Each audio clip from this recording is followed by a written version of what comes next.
dowladda Beijing ayaa maanta Jimcaha si rasmi ah waxay uga jawaabtay hadaladii Mareykanka ku saabsanaa la socodka buufinta basaaska Shiinaha ee ku duulaya hawada Mareykanka. Canada ayaa ka hadashay inay la socoto buufin kale oo hawadeeda ku jira. Afhayeen u hadlay wasaaradda arrimaha dibadda Shiinaha, Ma Yongning, ayaa sheegay in Shiinaha uu baarayo arrinta buufinta ay ka soo hadleen saraakiisha Mareykanka. Ma Yongning waxa uu intaas ku daray in mala awaalku aanu keenin xal ku haboon isagoo ugu baaqay labada dhinac in si degan oo taxadar leh uga wada shaqeeyaan arrinta buufinta. wasaaradda arrimaha dibadda ee Shiinaha ayaa xaqiijisay in Shiinaha uu yahay dal mas'uul ka ah oo u hoggaansama shuruucda caalamiga ah isla markaana uusan doonayn inuu ku xadgudbo dhulka ama hawada dal uu leeyahay. isla waqtigaasi Beijing waxay ku dhawaaqday inaanay waxba iska bedelin taariikhda booqashadii xogayaha arrimaha dibadda ee Mareykanka Antony Blinken uu ku tagayo Shiinaha, taas oo la qorshay inay dhacdo toddobaadka soo socda. wasaaradda difaaca Mareykanka ayaa goor sii horeysay waxay ku dhawaaqday in dabagal ay ku hayso buufin Shiinees ah oo joog dheer ku duulaya hawada Mareykanka, iyadoo saraakiisha ciidamada ay ka wada hadleen isla mar ahaantaana go'aamiyeen in lagu soo rido Montana. sargaal Mareykan ayaa sharaxay in buufintu uu dul maray waqooyiga galbeed ee dalka Mareykanka, halkaas oo ay ku yaaliin saldhigyo xasaasi ah oo cirka iyo gantaalada istiraatiijiga ah ee nuclear-ka ee xarumaha dhulka hoostiisa ah. The Wall Street Journal oo soo xiganaya sargaal Mareykan ayaa sheegay in wasaaradda arrimaha dibadda u yeertay mas'uuliyiinta Shiinaha ee Washington sababo la xiriira buufinta basaaska. CNN ayaa sidoo kale waxay ka soo xigatay sargaal ka tirsan militariga Mareykanka in dalkiisa uu diyaariyay diyaaradaha F-22 ee Montana haddii ay dhacdo in go'aan laga gaaro in wax laga qabto buufinta basaaska ee Shiinaha.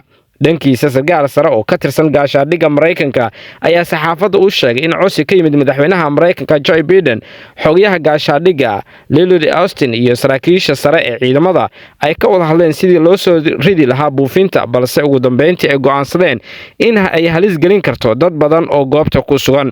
laakiin Pentagon-ka ma uusan rumaysin in markabkani uu keenayo khatar sirdoon oo halis ah. waxaan qiimeynaynaa in markabkani uu leeyahay qiimo xadidan marka laga eego dhinaca xog ururinta, ayuu yiri sargaalku. baloonka sare ee basaaska ayaa la ogaaday, waxaana si firfircoon ula socnaa dhaqdhaqaaqiisa. waaxda difaaca qaranka ee Canada ayaa bayaan ku sheegtay iyadoo aan la sheegin Shiinaha. Canada waxay qaadaysaa tallaabooyin lagu xaqiijinayo ammaanka hawadeeda oo ay ku jirto la socodka dhacdo labaad oo suurtagal ah, ayay tiri wasaaraddu. warku waxa uu intaa ku daray in hay'adaha sirdoonka Canada ay la shaqeynayaan saaxiibadooda Mareykanka inay sii wadaan inay qaadaan dhammaan tallaabooyinka lagama maarmaanka ah si Canada looga ilaaliyo khataraha basaaska ee shisheeye. Suudaan iyo Israel ayaa ku heshiiyay inay hore u sii wadaan heshiiskii caadiyeynta ee Suudaan iyo Israel oo istaagay. wasiirka arrimaha dibadda Israel ayaa booqasho ku tagay Khartoum, booqashadii ugu horeysay maalnimadii Khamiistii. waxaa lagu heshiiyay in hore loogu sii socdo sidii caadiga ahayd ee xiriirka labada dal, ayaa wasaaradda arrimaha dibadda Suudaan ay ku tiray hadal ay soo saartay. bishii Janaayo 2021 Suudaan waxay si rasmi ah u aqbashay in xiriir ay la samayso Israel si ay ugu qanciso Mareykanka, iyadoo laga saaray liiska dowladaha taageera argagixisada, laakiin dadaalada lagu doonay in lagu soo celiyo xiriirka ayaa istaagay. Suudaan waxaa hareeyay fowdo siyaasadeed tan iyo markii uu afgami militari uu ka dhacay bishii Oktoobar 2021. haddii heshiis la gaaro, Suudaan waxay noqon doontaa wadankii afraad oo ay u heliyaan Imaaraadka, Morocco iyo Bahrain oo caadi ka dhiga xiriirka Israel oo qayb ka ah heshiiska Abraham ee uu Mareykanku u taageerayo. wasiirka arrimaha dibadda Israel Eli Cohen oo hogaaminaya booqashada taariikhiga uu ku tagay dalkaasi 2021 isagoo ah wasiirka sirdoonka ayaa Khartoum waxa uu kula kulmay madaxa golaha kumeel gaarka ee Suudaan Generaal Abdelfattah al-Burhan iyo waliba sargaal sare oo Suudaan, sida ay sheegtay wasaaradda arrimaha dibadda ee Israel. waxaan ku faraxsanahay inaan ku dhawaaqno in intii aan ku guda jirnay booqashada aan ku heshiinay inaan saxiixno heshiis nabadeed oo u dhaxeeya Suudaan iyo Israel. Cohen ayaa warbaahinta ugu sheegay garoonka diyaaradaha ee Tel Aviv. heshiiska nabadeed ee u dhaxeeya Israel iyo Suudaan waxa uu kor u qaadi doonaa xasiloonida gobolka, waxaana gacan uu ka geysan doonaa ammaanka qaranka ee dowladda Israel, ayaa sidoo kale uu raaciyay. iyadoo qayb ka ah booqashadiisa, Cohen waxa uu kala hadlay hababka lagu aasaasi karo xiriir miradhal ah Khartoum iyo in la sahmiyo rajada iskaashiga ee dhinacyada ay ka mid yihiin tamarta, beeraha iyo iyadoo si gaar ah diiradda loo saarayo amniga iyo goobaha militariga, sida lagu sheegay bayaan ka soo baxay golaha madaxbannaanida ee dalka Suudaan. bishii December ee sanadkii hore hogaamiyaasha militariga Suudaan iyo kuwa rayidka ayaa gaaray heshiis lagu soo afjarayo xukunkii militariga ee ka bilowday dalkaasi afgambigii 2021 oo horseeday mudaharaadyo ballaaran. Si kastaba ahaatee waxaa sii socday howlgallada ay dowladdu ku qabqabanayso dibadbaxayaasha, taas oo keentay dhimashada in ka badan 100 qof oo rayid ah iyadoo ay ku dhaawacmeen kumanaan kale sida ay sheegeen khubarada qaramada midoobay.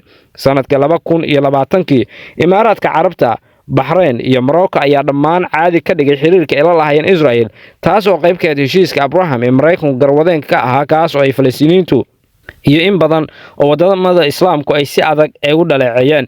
Militariga Suudaan ayaa loo arkayay inuu taageersan yahay in Israel caadi loo arko marka la eego hogaamiyaasha siyaasadda rayidka ah. Dhaqaalaha Suudaan ayaa qarka u saaran inuu burburo, waxaana dalkaasi hareeyay xasilooni darro iyo weliba loolan u dhexeeya maleeshiyada hubeysan. Si kastaba ha ahaatee waxay ku dhacdaa bogcad istiraatiiji ah oo ka hooseysa Masar, dhanka kalena saaran Badda Cas, halkaas oo Israel ay dhaqdhaqaaq ciidan ay ka waday muddooyinkan dambe. caadiyan xiriirka Khartoum ayaa sidoo kale miisaan astaan u ah Israel, waxaana ra'iisul wasaaraha Benjamin Netanyahu wacd uu ku maray inuu ballaarin doono heshiiska Abraham. Hogaamiyaasha Carabta ayaa iyaguna isugu yimid magaalada Khartoum kadib guuldaradii dagaalkii 1976 si ay ugu dhawaaqaan go'aan loo yaqaano 3 ma jirto oo ah nabad la'aan, aqoonsi la'aan iyo weliba wada xaajood lala galo Israel. waxaan la dhisaynaa xaqiiqo cusub reer Suudaan, taasoo ah 3 Maya ay noqon doonaan 3 haa wada xaajoodka u dhaxeeya Israel iyo Suudaan, haa aqoonsiga Israel iyo haa nabadda u dhaxeeya dowladaha iyo dadka, ayuu yiri Masar Cohen.